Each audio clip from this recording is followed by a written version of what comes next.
Hello दोस्त, कैसे हैं? आई होप अच्छे होंगे। दोस्तों, आप देख रहे हैं support Bhojpuri YouTube channel. Support Bhojpuri में आप सभी को एक बार फिर स्वागत है। और दोस्तों, भोजपुरी इंडस्ट्री के ट्रेंडिंग स्टार कहे जाने वाले खेसारी लाल यादव जी का एक दो दिन पहले गाना आया था, जिस गाने का बोल था बिगड़ जाए का। दोस्तों, इस गाने को अखिलेश कश्यप जी ने लिखे हैं और खेसारी लाल यादव जी के साथ में शिल्पी राज ने इस गाने को गाई है। जैसे गाना यूट्यूब पर अन्नपूर्णा फिल्म से इसको रिलीज किया गया, इस गाने पर चोरी का टैग लग गया।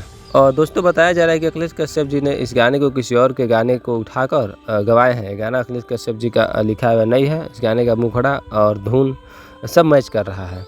और दोस्तों, जो खेसारी लाल यादव जी ने गाना गाए हैं, वो गाना को ऑलरेडी 2 साल पहले कोई सिंगर है हीरो बाबू करके, वो गाना गा चुका है। और लवली फिल्म यूट्यूब चैनल पर गाना ऑलरेडी है। अभी भी काफ़ी मिलता जुलता मुखड़ा गाने का लग रहा है। और तो दोस्तों, पहले खेसारी लाल यादव जी का गाना जो गाए हैं उसका मुखड़ा सुनाता हूँ। उसके बाद फिर जो पुराने गाने का जो चोरी का आरोप लगा है उस गाने का मुखड़ा भी सुनाऊंगा।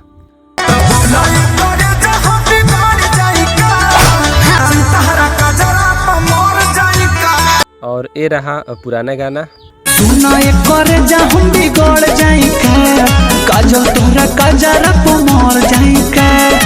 तो दोस्तों, आप इस गाने के बारे में क्या कहना चाहेंगे? कमेंट बॉक्स में कमेंट कीजिएगा। तो आज के लिए इतना ही। मिलते हैं किसी नए वीडियो नए टॉपिक के साथ। तब तक के लिए जय हिंद, जय भोजपुरी।